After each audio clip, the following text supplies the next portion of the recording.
Hi everyone, my name is Ashley Watts, and I'm recording this video for the UNE Online Biochemistry Unit 2 case connections.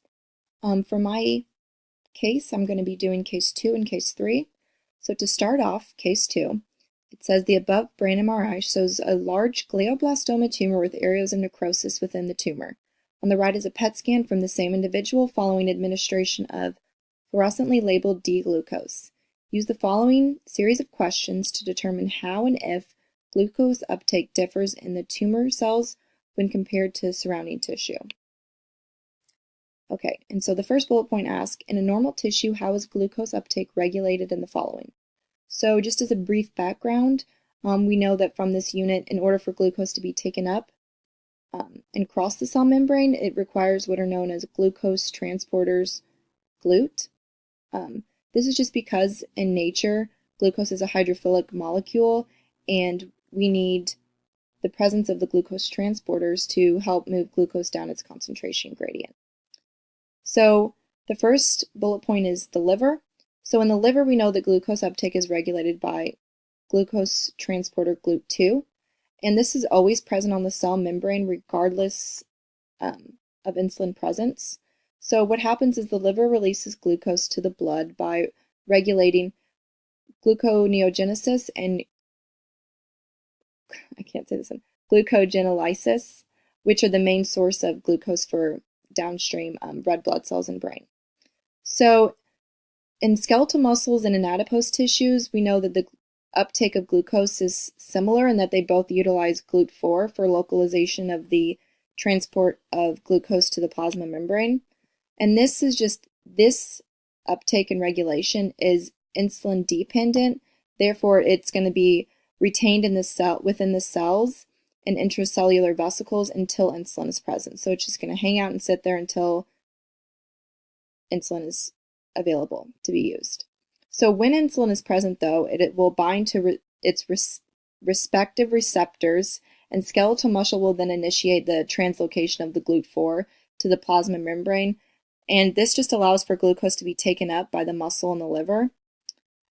So GLUT1 and GLUT3 are the main regulators of glucose uptake in the brain, and this is an insulin-independent process in contrast to the skeletal muscle and adipose tissues, which were insulin dependent. So they wouldn't function until it was present. So we'll see GLUT3 be mainly used in neurons, and GLUT1 is going to be seen at the highest in the brain and neurons. We will also, I forgot to mention, we'll also see GLUT3 in the red blood cells and in the blood-brain barrier. And we'll also see it slightly present in the heart, but just to a lesser extent. So like we previously had mentioned in lecture, we'll see GLUT3 in the brain due to it having a low Km and a higher affinity for glucose compared to other transporters. And this transport does play a critical role in the transport of D-glucose in the brain, which is also, if we look at the image on the PET scan, this is why we see that there. I'll get more into that later on, but I just wanted to mention that.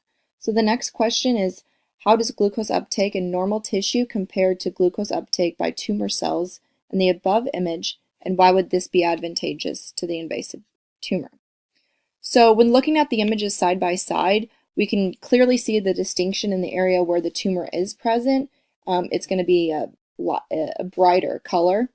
So, and as we learned from this lesson, and as I've mentioned in my About Me video, my personal experiences with like seeing these images in the ER and working in the ER and having this kind of like broken down to me, I guess, by different doctors, the brighter areas indicate the higher levels of activity and metabolism within the cell.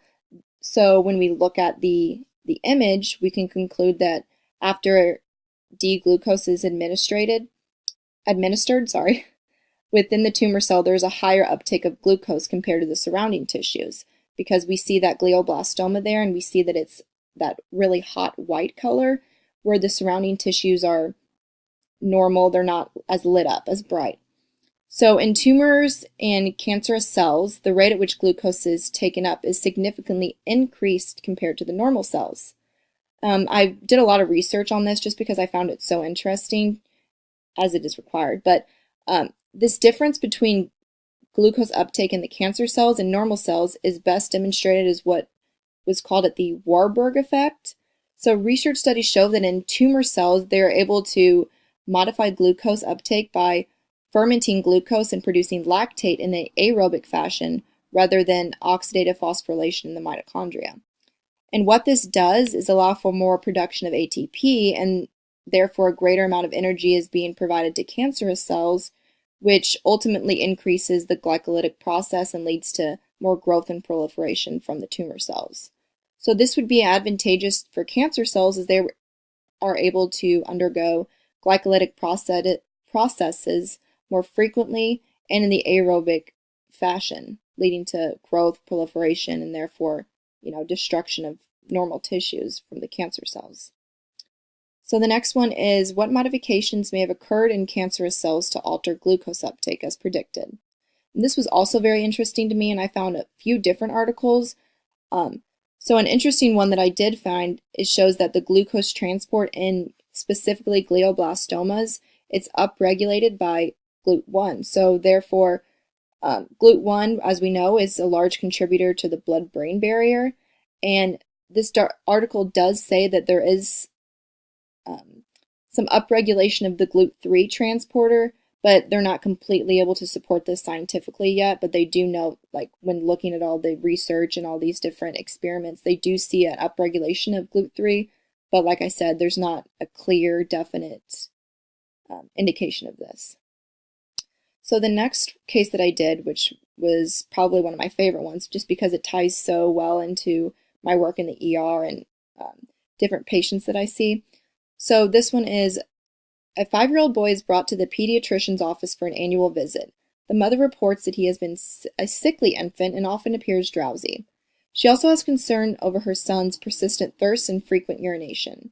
Blood samples are taken for insulin measurements at time 0 and 1 hour after a glucose loading test. The results of this testing are illustrated below. So given the chart that we have, the first question is, what is this information likely to suggest about the underlying biochemical basis for the patient's symptoms? And then, what would you predict the patient's fasted glucose levels to be given his current conditions? Above normal, within the normal, or below normal? So from the table listed, I said that it's pretty clear that the patient's blood insulin levels are significantly lowered when we look at the control, as his are 0.8 and the control is 6. And 1 hour after he receives the glucose load, his insulin levels are slightly improved, but substantially lower than the control. And so I thought that given the patient's symptoms, which include, increased thirst, urinary frequency, and subjective drowsiness per the mother, him being lethargic, I said it's clinically indicative that the patient suffers with diabetes. And so given the fact that the patient is 5 years old, I said he would have type 1 diabetes, which is also referred to as juvenile diabetes, given the fact that it is a new onset for him and he, doesn't have any past history of diabetes. So basically, given this patient's case, we know that with type 1 diabetes and diabetes in general, the patient is going to be insulin resistant. So the beta cells located in his pancreas that are responsible for insulin synthesis and release are destroyed by his immune system via apoptosis. And the alpha cells, which produce glucagon, they're unable to effectively communicate, basically. So his alpha cells and his beta cells can't communicate, which results in a decrease in insulin signaling, which is also referred to as hepatic insulin resistance. This leads to a subsequent increase in glucose presence in the blood. This is because the glucose is unable to be effectively entered into the cells, and so it's just going to sit in the blood and hang out in the bloodstream and just accumulate. So that's why we're going to see that glucose increase and insulin decrease, because he's insulin resistant, so the cells can't effectively communicate, and you're going to see the glucose just being accumulated in the blood. And that also correlates with his symptoms as well. So I said, given his current conditions and the information that we've talked about in class, and like I just mentioned above, I would predict that his fasted glucose levels would be elevated and above normal range.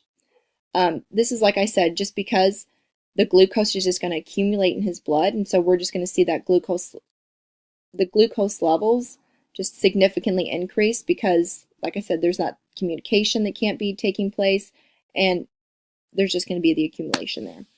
So I said because his body is less efficient at utilizing and storing glucose, and he's unable to produce insulin. This would be expected of someone with hyperglycemia, which we know he has, due to the abundance of the glucose in his blood, and his symptoms and everything correlates.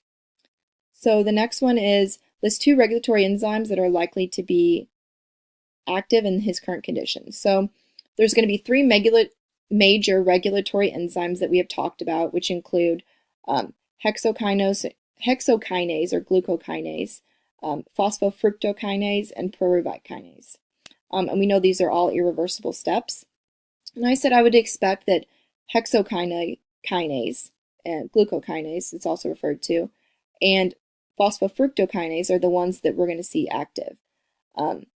I said because hexokinase is the enzyme responsible for the conversion of glucose to glucose 6-phosphate, and as we know, there's going to be an accumulation of glucose present. So as the patient is hyperglycemic and the process is taking place in the liver and within the beta cells in the pancreas, I said I would assume that rather than hexokinase, we're going to see glucokinase. Hexokinase is responsible for the phosphorylation of glucose to glucose 6-phosphate in most tissues. However, since we're talking about the liver and we know that glucokinase is the one that facilitates the phosphorylation when there's high concentration of glucose present, we would expect glucokinase to be the one enzyme that we see there. I said phosphofructokinase also, as we know it's responsible for facilitating that conversion of fructose 6-phosphate to fructose 1,6-bisphosphate. And I also found a really cool article that showed that there is in fact that reinstated there is increased presence of glucokinase and phosphofructokinase in patients with type 1 diabetes. They did this really long article, which I'll link below, and I think it's very interesting if we look back at everything we've learned in this unit and kind of correlate it all together. It ties in nicely. So yeah, there's that, and thank you so much.